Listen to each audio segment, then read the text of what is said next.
All right, welcome to our weekly WISE lecture series, week number 2. This week, it's my pleasure to be able to introduce our speaker. I'm excited. I'm looking forward to what he will share with us today. Just as a review, we're here as doing this weekly WISE lecture series, both live and online, for various purposes. For me personally, I sincerely believe that one, events change lives. That when we come to events, when we learn, when we grow, when we hear things and learn from each other, it causes us to see things a little differently, to gain a nugget here or there that helps us make different decisions. And those different decisions are what determine our destiny. And that's what changes our lives and who we will be and who we are and who we become. So that's part of why we do this. I also believe that the idea of personal development isn't just a nice idea. Yes, it is a nice idea. It does help us change who we are and get different results in life and things like that. But fundamentally, I believe that it's a characteristic of life's purpose. We are here on Earth, on this planet, and part of that purpose is to develop ourselves, to become the best that we can be, to learn and to grow. So that's what we're here doing today. And it's my pleasure to be able to introduce to you Ryan Armstrong. He is my brother-in-law. I married his sister. I did well in doing so. And I am grateful for his friendship, that I get to be a part of his family as well. He will be talking to us about suffering and healing. I'm very excited to see what he has to hear and learn what he has to share. And we'll be taking notes. I hope as you listen, you will find something that's a takeaway for you, something that stands out to you that can be meaningful, that you can apply in your life to make those daily decisions that are just somehow slightly better, somehow slightly different to improve yourself. Ryan, I know, is someone who cares deeply about becoming the best that we can be. He loves himself enough to invest in himself. And he's sought out mentors, he's sought out training, he's sought learning, and he's given his whole heart to that. Even in his professional work, in all that he does. So it is my pleasure to welcome him up and thank him for being here. So Ryan, take it away. Thank you, Matt. Glad to have you. Thank you. Good. I love this. I love what we've created. I love the spirit that we have of commonality, of camaraderie, of belief in our goodness, belief in our ability to make ourselves better and to learn. So my comments today are mine, right? I just want to say to the audience that I hope you forget everything I say. That is, unless something resonates true for you, for in your heart specifically, then honor that truth. And so with that disclaimer, I feel like I can really open myself up. I mean to be really vulnerable today, really real and raw. So we are here on this earth, and we can look around and we can see that there is suffering, there is heartache, there is pain. We can tell that people are hurting. So the question is, how do we perceive that? What role does that play in our lives? What's the function? So I want to share an excerpt from a letter that I wrote. This is my 30-year-old self, which I turned 30 August of last year. I wrote this to my 20-year-old self. So this is to myself in August of 2004, in which I was very much struggling with depression. And so here's the letter. Dear self, today marks your 20th birthday. You are not excited about it. You are energetically condemning yourself for not being excited. You believe that this condemning is called humility. You also are certain that those around you are condemning themselves In your view, that is wholesome and proper. You have been given very harmful and incorrect information that you now honor as truth. So 2 women will present you with a cake today that they baked for your birthday. Truth is that they care about you and want you to be happy, but that's not how you perceive it. According to your perception, these women are mocking you. You believe they know your misery. You believe that they know of your misery, and they are condemning you for your failure to be happy. The cake represents to you the happiness you're convinced that you should be feeling. You believe that the only reason that you are not feeling happy is because you are choosing to be weak. In other words, you are not forcing yourself strongly enough to be happy. Your solution to this difficulty is to try harder to feel happy and to condemn yourself vigorously, which, besides sleeping, is pretty much the only thing that you're excited about. Also, according to your belief system, God is very angry that you are not excited about life and demands that you condemn yourself for your failure. By your understanding, he is unwilling to talk to you until you clean up your act, which means stop being distracted. Stop making any mistakes at all. Stop having negative feelings.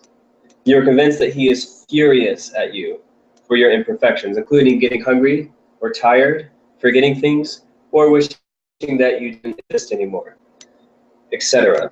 You wonder who hates you more, God or Satan. You conclude that it must be God because Satan wants your destruction, which sounds very relieving. You see, despite all of this, you truly do care about other people and enjoy, to a degree, your associations with them. You do enjoy serving them. You delight in hearing and seeing little children. You can believe that they are genuinely happy because they have not yet learned the facts of life. Your other belief about others is that some people appear to be genuinely happy. You are troubled and confused at this. You ask yourself, what don't they understand? And how did they manage to get this far and still be so ignorant? You try to convince yourself that they are very good actors, but you are unable to do this completely. This drudgery and pain that you call existence is actually something entirely different.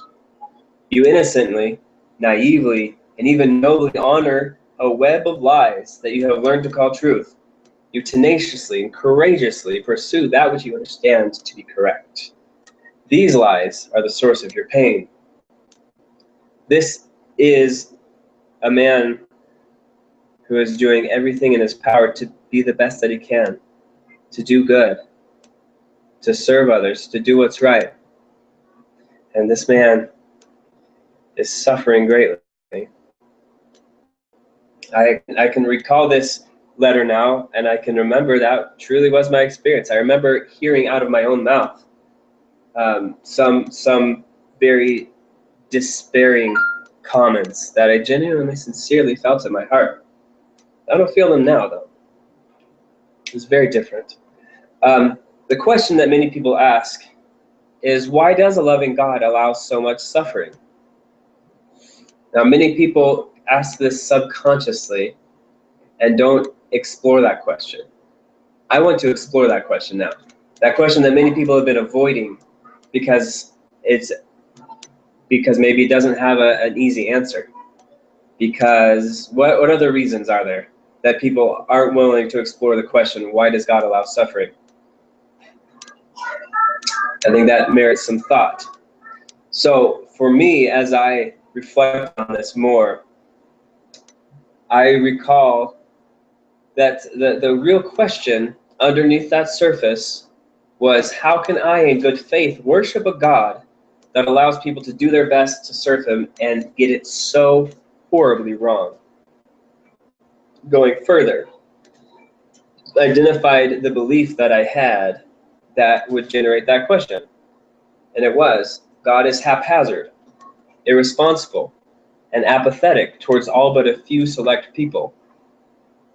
So what focus, where do you put your focus to develop beliefs like that and this kind of energy? The suffering. I figured that out. The suffering was the focus. So as long as that is where the focus is, that's what we are believing. That's the reality that we're putting through our minds and our hearts, the suffering.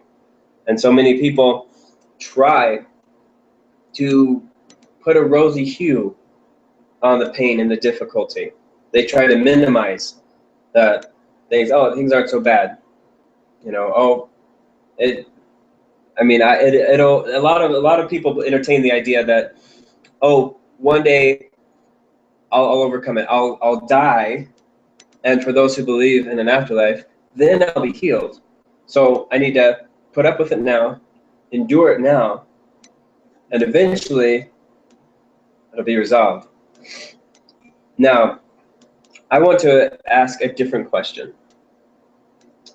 But before we get to that, I want to say, as long as we're focusing on the suffering, we will never have a satisfactory answer to this question: why does a loving God allow so much suffering?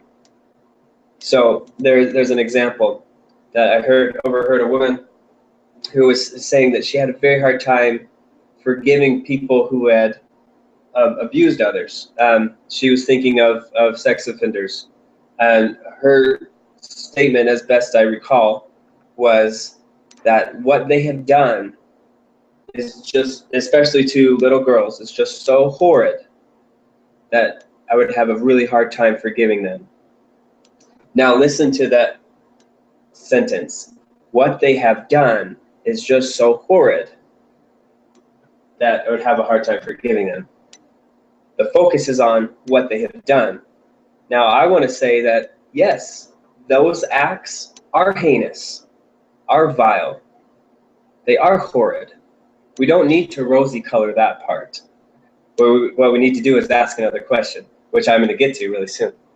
Another example,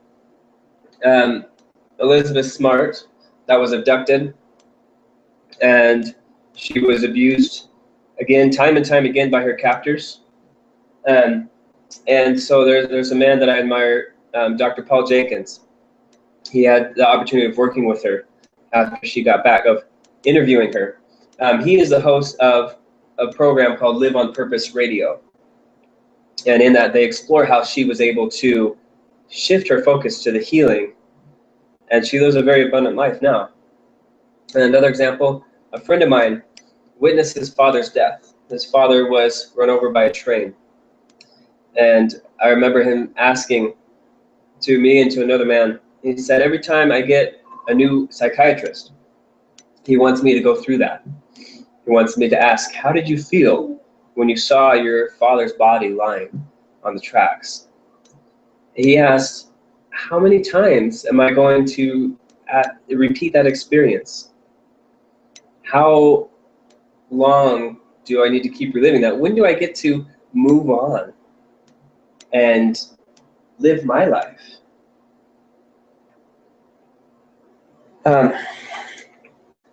So it is the wisdom that I have gained since this time, since I came back from this experience, is that God's divinity within us flows to the tune. There's music, and the tune of that music is health, vitality, strength, enthusiasm, connection, wonder, peace, confidence, passion. That is where God lives. That is where God lives. Let's shift our focus to that, and we will find our answer. We will find a marvelous, amazingly satisfactory answer to the question of suffering. If we look for Him in worry, depression, fear, stoicism, which is what I practice oftentimes, is I don't feel my feelings. I just push through. I just push through. It doesn't matter what I'm feeling. I don't do that anymore. Fragile egos, control, obsession, addiction, appearances. He's not found in that energy. So often we get so used to suffering, and we often identify ourselves. That's our sense of identity.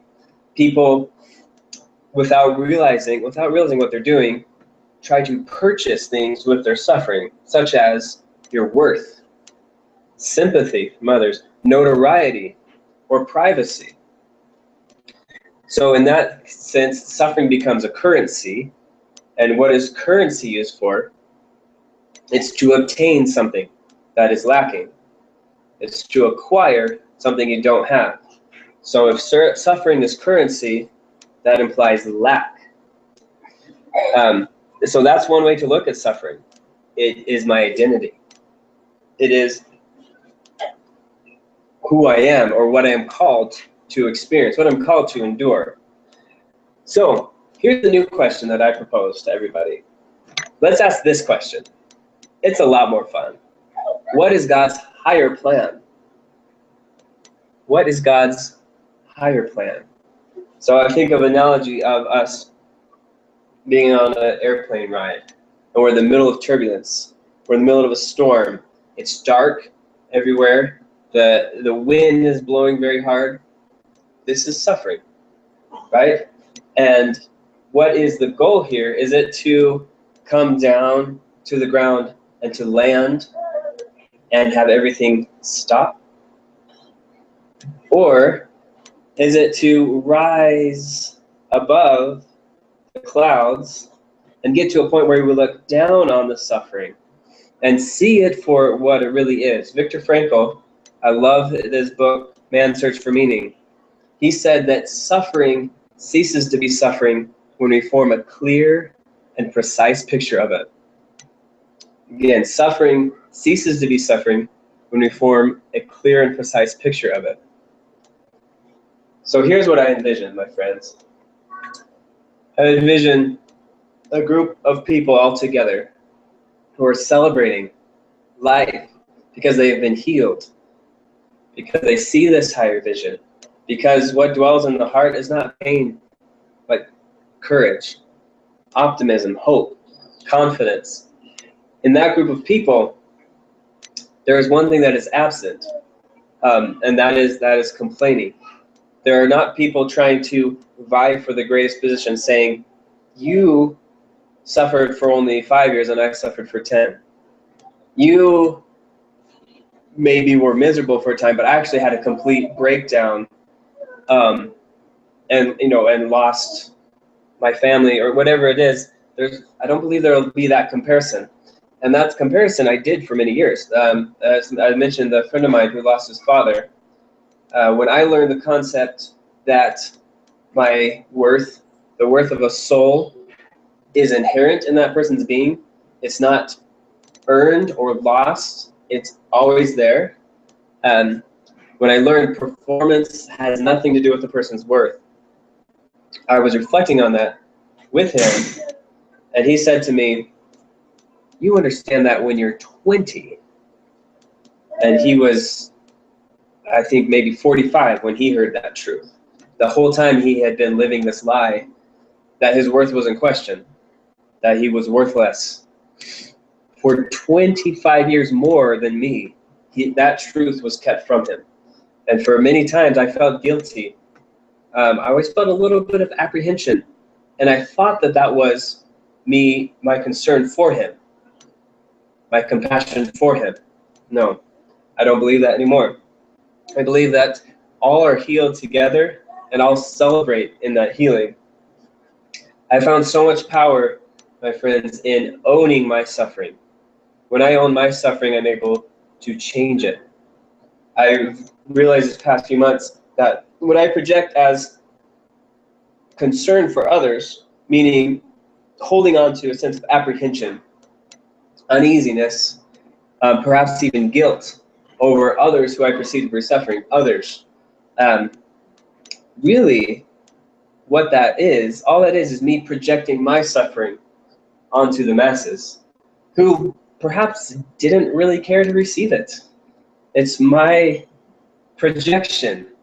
And once I realize that, I'm able to own that and change how I look at it.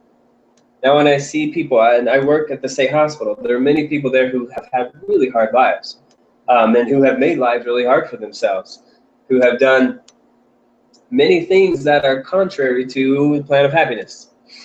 And I see those people and I hear how convinced they are that they must suffer. And sometimes it affects me, sometimes it gets to me, but mostly I think I see a vision of this person doing what I did, being able to heal from this, being able to live in prosperity, health, vitality, strength, optimism, and hope. And I smile, think there's great potential for you, my friend. I feel great love for the person. So about this idea of projecting onto people, my wife gave me a really good analogy that I've really identified with. It's that, imagine dog lovers. I love dog lovers. I don't love dogs. So imagine a dog lover who has so much joy with their pet, that's always there when they come home, that goes with them hiking, that goes with them camping, that sleeps at the foot of their bed and is there when they wake up and there when they go to sleep, and so much wonderful joy for that person. Imagine that person seeing us dogless and saying, oh, I feel so bad for you. I just love dogs, and you don't have one. You don't have a dog to love.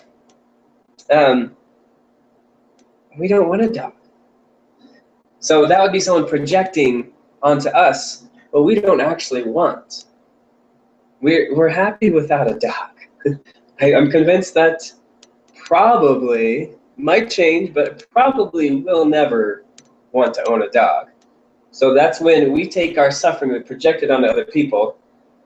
Consider those people might not readily want your suffering to be heaped on them. They perhaps don't want pity.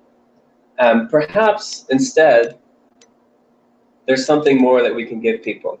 I've realized that as I am able to alleviate my suffering, that enables me to help others much more than I ever could. It helps people to be cooperating with God instead of this idea of going around correcting his inadequacies, fixing his mistakes, which consciously sounds so bizarre to most believers. They would never consciously say, I'm going around fixing God's mistakes. But what is that trepidation, that worry, that fear? What is that coming from? Something is wrong. That's what we're going out to correct. We're going to fix these people's suffering. And we do it guilt. We feel guilt for our well-being. And we call that compassion.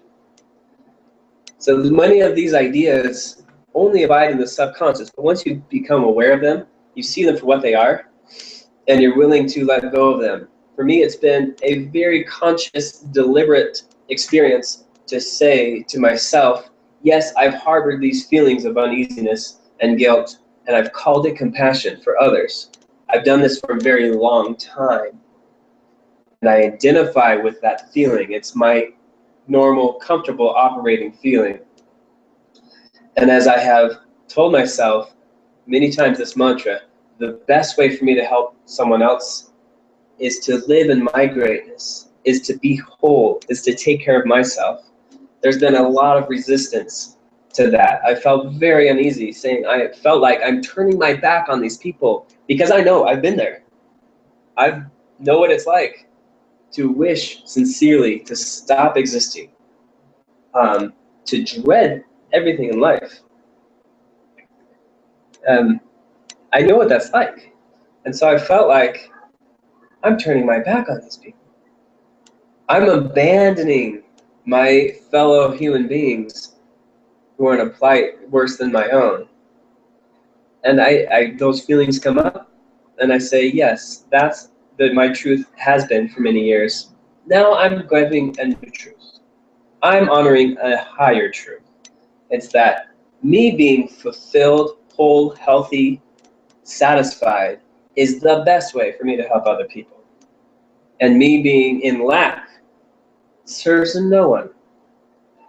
So over time, I've repeated this, and it's really taken root in me. And it's so empowered that I get to live in happiness and fullness, and I get to share what I have with others freely, and they're free to accept it or not, as they so choose. It's a wonderful, amazing thing.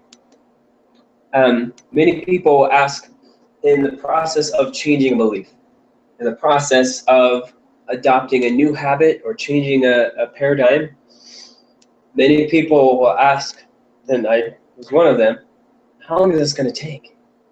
How much of this changing process, of this discomfort, do I need to bear to have the results that I want, to have the healing that I desire? I believe that's also the wrong question. Because what the goal is, someone who realizes that if you are suffering, what you must do is to embrace a higher truth. You must shift your focus. Now, much of healing takes a long time. It takes a great deal of patience and persistence. But there's one thing that all of us can do right now in this moment. We can put our focus on healing. And if we don't feel at all like celebrating, if we feel hopeless, if we feel helpless, what I encourage all of us to do is to say, which idea would I rather put my energy into? That I can heal or that I cannot heal? That I will be able to change this belief or that I will not be able to change this belief? Then we continue again to reinforce this positive belief. I am whole, I am healthy, I am happy. Reinforce it again and again and again. And if the whole time we're asking ourselves, how long is this going to take? Well, when that transformation happens, the question is going to change to how much longer am I going to feel at peace? How much longer am I going to feel confident? How much more of wholeness can I endure? We don't endure wholeness, we live it. We embrace it. We don't ever want that to end. So I want everyone to shift their focus from the discomfort of change to the higher truth.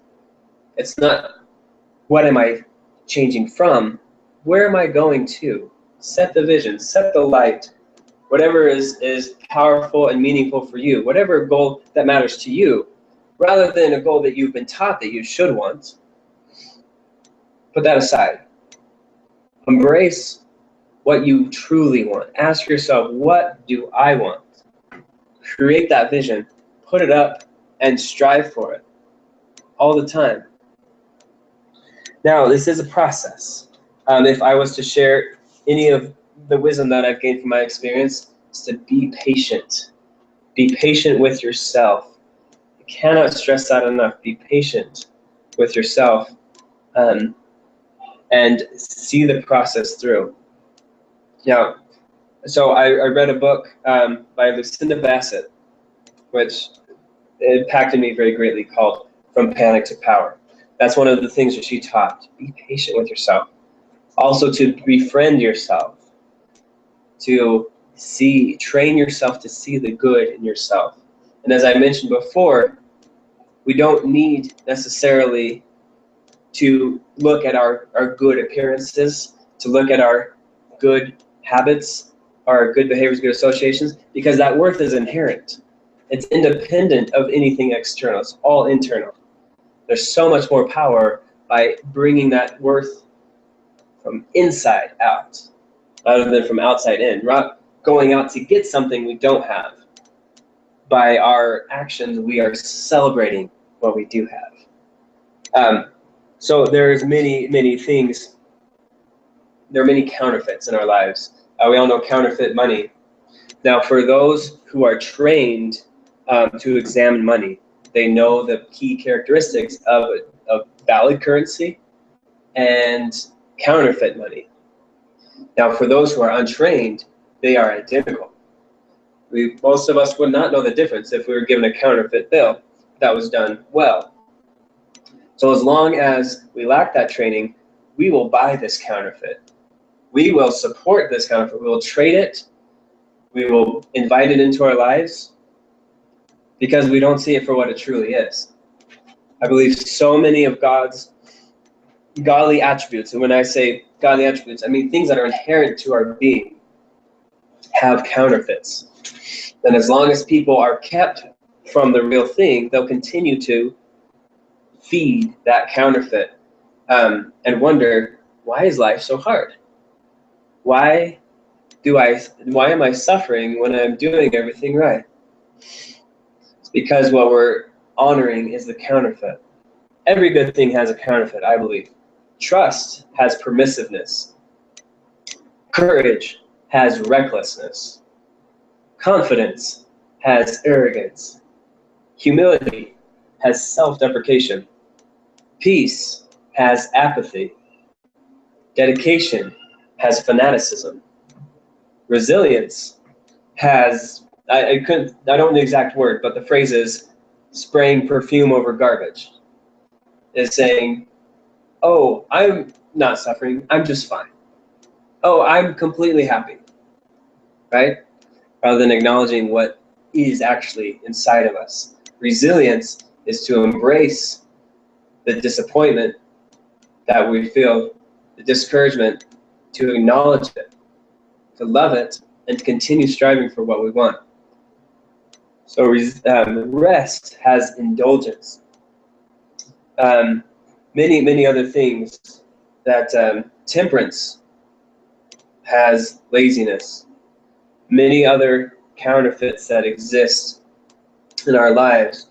So my plea with everyone, let's seek out those positive truths. Let's seek out the realness. Let's seek out vitality, health, life, love, confidence, power, passion. That is where God is. And if we'll shift my friends, if we'll shift our focus to those things, there is where we will find God. Thank you.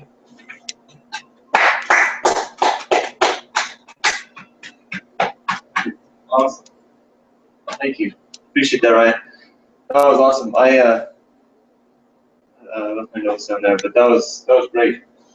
I wrote down a number of things and things to think about. So thank you. That was great. Appreciate him taking the time to prepare that, to share that with us. Part of his message and who he is, and that was wonderful. The next portion of this meeting is to talk a little bit about the business that's behind it. We are sponsoring this lecture series as part of our business that promotes a company called Strongbrook. And Ryan, you plan on presenting that? Right. Just wanted to make sure we have that coordinated correctly. Yeah. So I am going to ask Ryan to come back up and talk a little bit about that.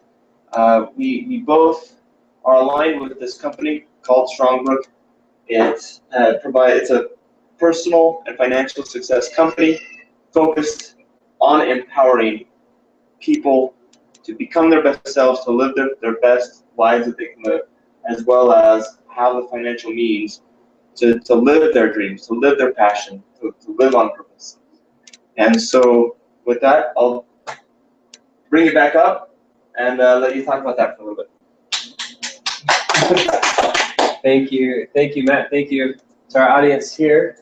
We love you. I have adopted a title for myself. I'm the emissary of empowerment. I have identified that this is really central to my life mission, to what gives me satisfaction. Strongbrook is dedicated to empowering people. And they have 3 pillars there are 3 services, primary services that the company offers. And these are what the companies build on. All of them are designed to empower people. The first is facilitated real estate. Now, what is unique about that, many companies do real estate, but what is unique about Strongbrook is that they have commoditized real estate.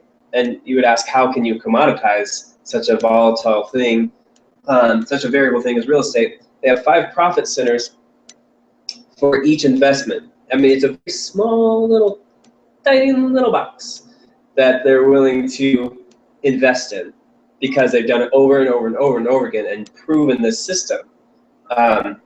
There are some people experience some bumps. By and large, this investment strategy always delivers. So their philosophy is, rather than have people learn about it, and maybe some of them do it, and some of them tank at it, it's, we'll do it for you. We're trained on exactly what it looks like, on the exact ins and outs and the exact specifications of what makes a successful investment, and we'll do that for you. So, and just to clarify, Matt and I are business developers for Strongbrook. We do not facilitate the real estate.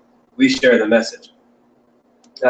And so one thing that I love about the facilitated real estate, it's designed to help ideally tenants who are able to come in and who have heard that their credit's been hurt by being a medical issue or being laid off from their job or something, and ideally they come into the house and they're able to restore their credit, and as they fuel the financial freedom of the investor. So Strongbrook is mostly looking for investors in that arena. So that's how it started. And after a few years, they developed the opportunity, a business opportunity. So the idea of being an entrepreneur is a very foreign idea to a lot of people who are trained. Find a safe and secure job, work at it, invest in your retirement plan that is provided for you by the job, and stay there year after year, putting into that. And that was certainly Strongbrook isn't opposed to that, but it offers another approach, another idea, another solution: entrepreneurship. That you, in your mindset, are able to shift yourself into a business person. You're able to use the framework that they've already created and take it your direction. And that's what we're doing with the Weekly Wise. It's very empowering to be your own boss. Many other good things that we could say about entrepreneurship. But honestly, what I really am passionate about is not those first two pillars, although I am part of the product of those. We are using those pillars for our financial goals, for our emotional goals, our family goals. What I'm really passionate about, my friends, is the mentoring program. Mentoring. Now, at core, what that means is you go find people who are successful, who you judge, you make the judgment that someone is a success. And you go to that person and you say, you are a success. You are someone I want to emulate.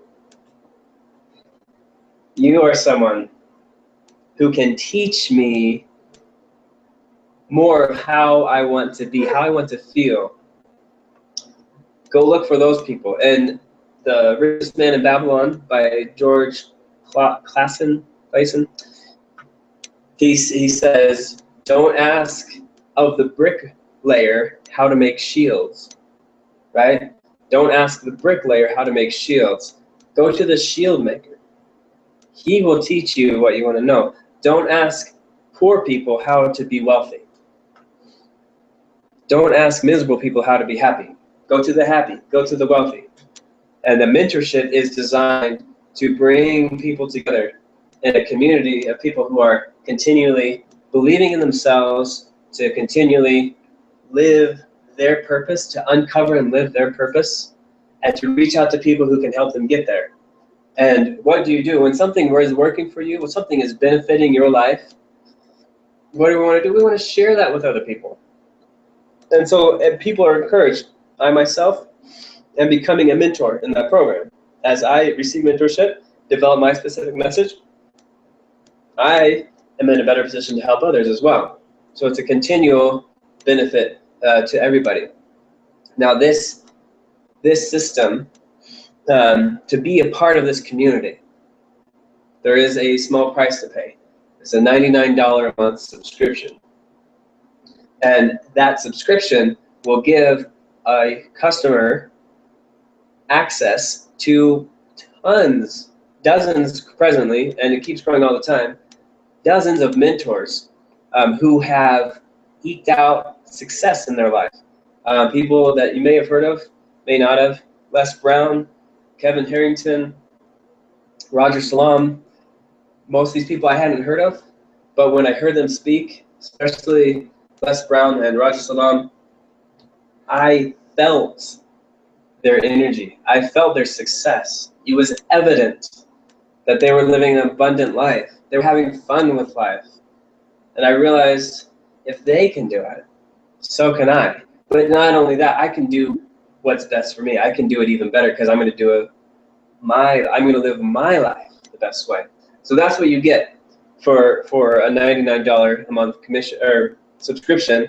Plus, you get access to mentoring symposiums. There's monthly meetings that they invite a guest speaker to share their message.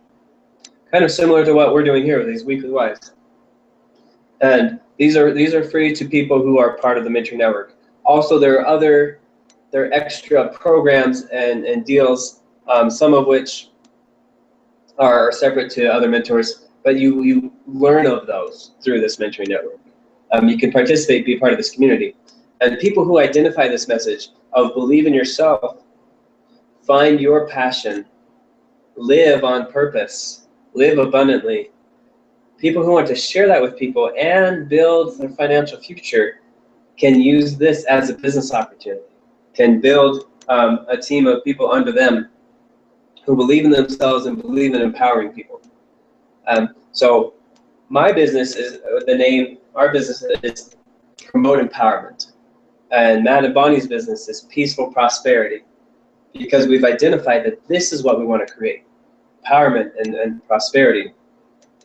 And so with the mentoring program, we encourage you, if you are willing to invest in yourself, if you are willing to dare to dream and believe that your life can be great and abundant and happy and successful, you can be connected, you can have a great marriage, you can have financial freedom.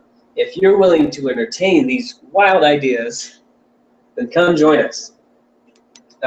You'll be part of this community of people who support you in that. And the more that you associate with people who believe in themselves, the more you will start to believe in yourself. The truth is that I've found is that freedom is here and here. It's in your heart and your mind. It's an internal experience. And when people have internally freed themselves, then externally their lives start to improve inevitably. So we encourage everyone to be a part of this, who would like to be. And we're also looking for friends. We're looking for other people who want to present at these weekly whys. So if something has resonated with you and you have a specific message that you want to share, please contact us, and we'll set you up with a date that you can share your heart with other people. So those are the 3 pillars of Strongbrook. And now we have some Ben & Jerry's ice cream. Awesome. Thank you, Ryan. So with that, we'll conclude our meeting. And I do have a little something for you. Some classic fish food from Ben & Jerry's. Enjoy. Come get the real thing. If you want it for reals, I'd love to have you here in person. And we'll be enjoying some of this. But again, hopefully, Ben & Jerry's can maybe bring you out to enjoy some. But hopefully the messages and the mission and becoming who you want to be will be an even stronger drive for you to participate with us in the weekly whys, in the mentoring network if that resonates with you, in the facilitated real estate if that resonates with you, in the business opportunity if that resonates with you, whatever's right for you. So thank you. Appreciate your time. Appreciate you being with us. Have an excellent week. Next week, we will be having Jason Isaac speaking to us about habits. And his topic is habits, life's autopilot. So I'm looking forward to hearing from him, being our guest speaker. And until next week, have a great one.